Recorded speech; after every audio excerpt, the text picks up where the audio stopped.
Every business wants good customer reviews.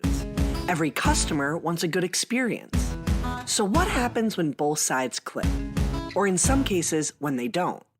From Yelp and Entrepreneur Media, this is Behind the Review.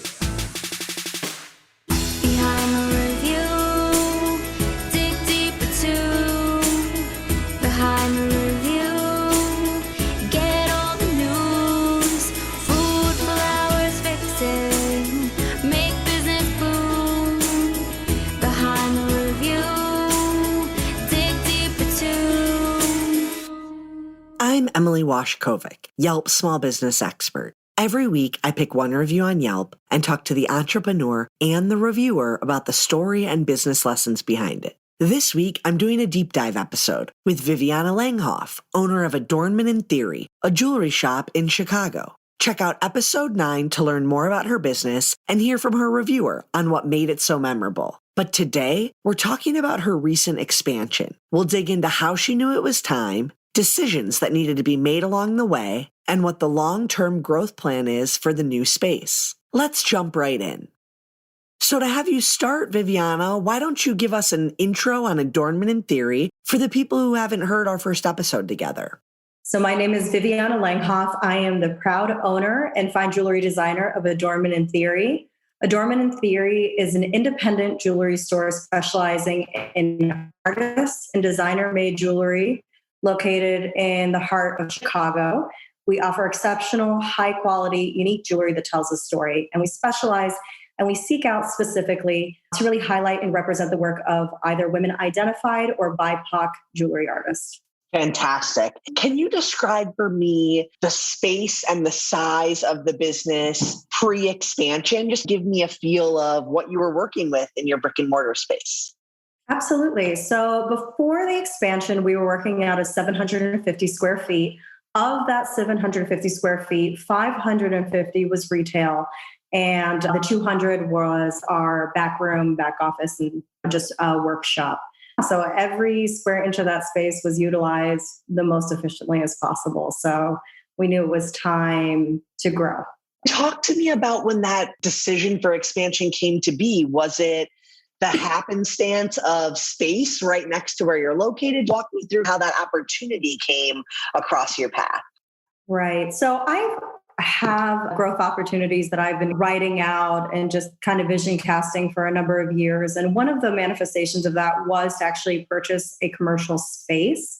So I'm still on the hunt for that personally for my own personal portfolio, but at the time, there's just not a lot of inventory out there, or what is out there, it was just forcing a fit. So whether that would be location, price of building, so on and so forth, because I have a larger vision that I kind of want to build out.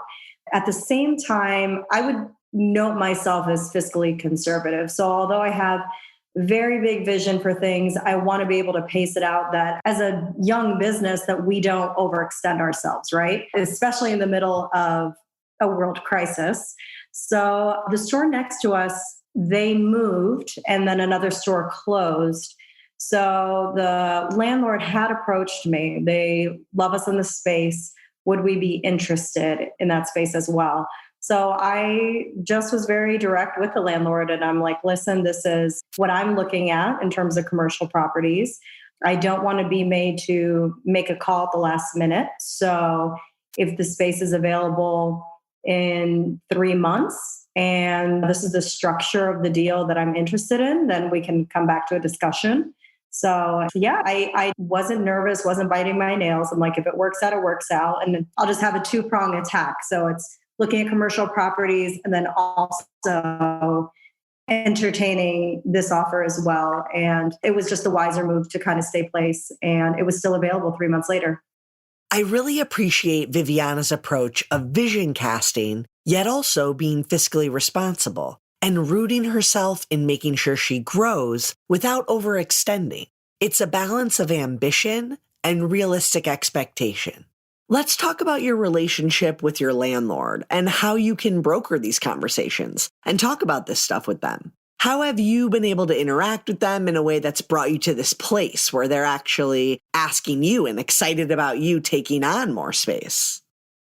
Yeah, it's actually funny that you say that. Everyone has a different relationship. So I'm dealing with a company. So it is an individual person who owns it, but they own, their portfolio is well over 30 properties in the neighborhood. And there's always a little controversy with him because words like gentrification, this and that kind of bubble up. And he's very specific about what businesses he wants in the neighborhood to curate it. And that's his language, not my own, that I'm adopting to say that.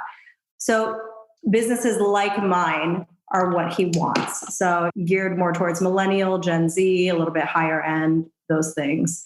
So I'm a business that I knew that they wanted to retain. Now I'm working with one of his property managers. I don't get a lot of face time with the main person, but we're working with people. So I have what I built fat into that relationship over the last 3 years so that when I do make a request, more than likely it can be fulfilled. So building in fat, meaning I remember the person's birthday. I'm friendly and pleasant in my correspondence with them, but I'm also very clear and assertive. I don't beat around the bush. I don't want to waste their time. They don't want to waste mine.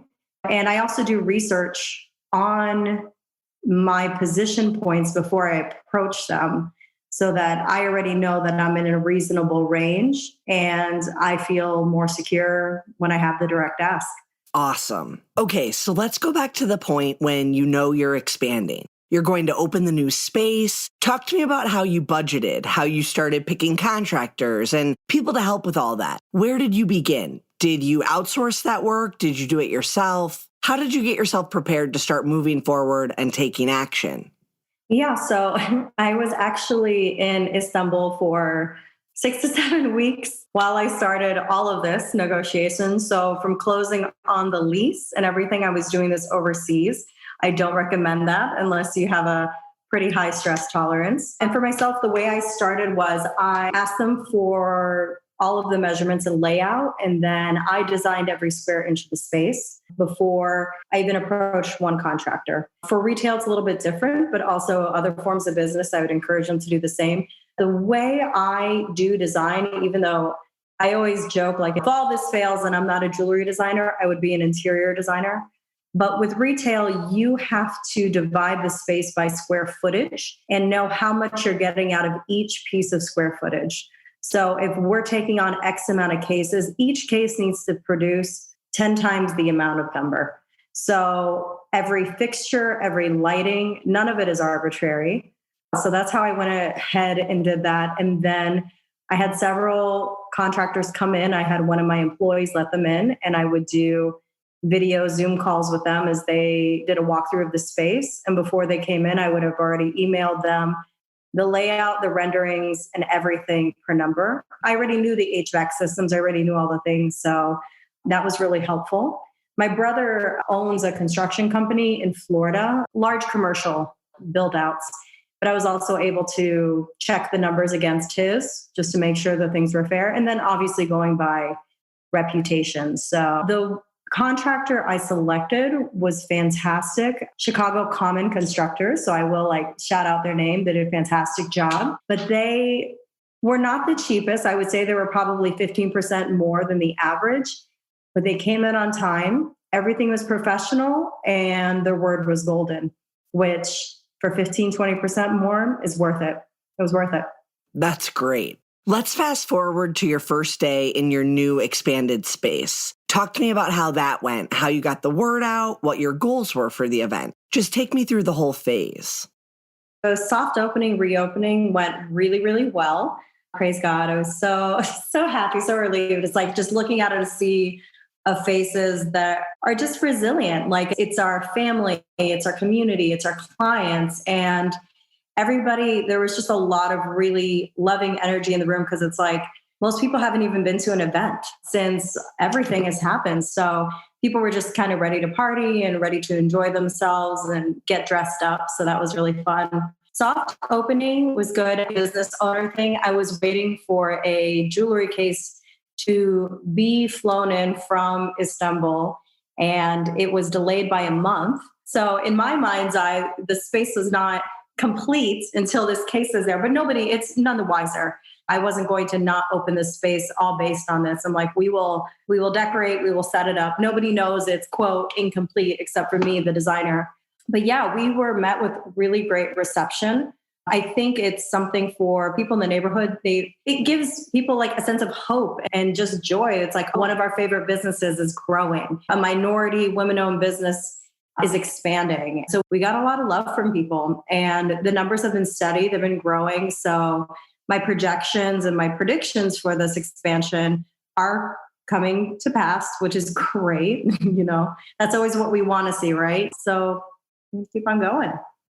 Before we started recording, you shared with me how obviously a big project like this takes over the rest of your life, right? This project was taking up a lot of time, a lot of brain space, a lot of your staff's time. Can you share more of what the impact was and how you're trying to reshift or refine balance now that the project is done? With everything, it's a tightrope that I think I walk all the time. I think a lot of people kind of relate to it. And it's the idea of having a growth mindset and being ambitious while also having deep rest and feeling recharged and feeling present in all of those moments, right? And for myself, I have been a bit imbalanced in the season just because this expansion, as well as my custom clients, required a lot of me, as well as my personal time. I have friends and family and everything else that I need to devote attention to.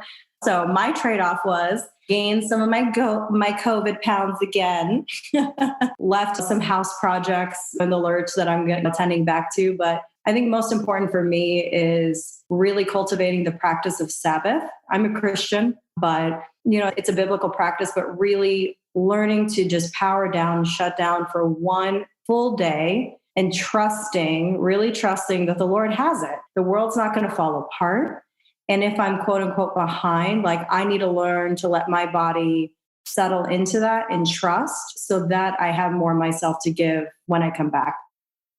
And that concludes our episode. Be sure to subscribe so you get new episodes every Thursday. I hope you enjoyed it and were able to take a thing or two away to implement in your own life. Whether it's a new idea that you can bring back to your business or a fresh perspective on how to be a positive influence as a consumer, we share these stories to inspire and create more meaningful connections in your local community. For more information about today's business or to connect with me, check out the show notes.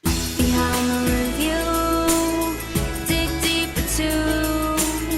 Behind the review, get all the news. Food for hours fixing, make business boom.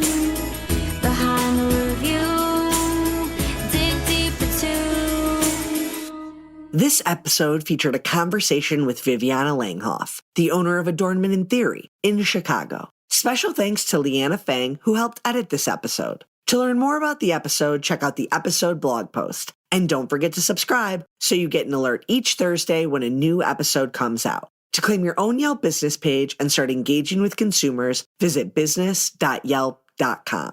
Our theme song is performed by Ali Schwartz and produced by Robbie G of Messerol Sound. The show was produced and edited by Entrepreneur Media.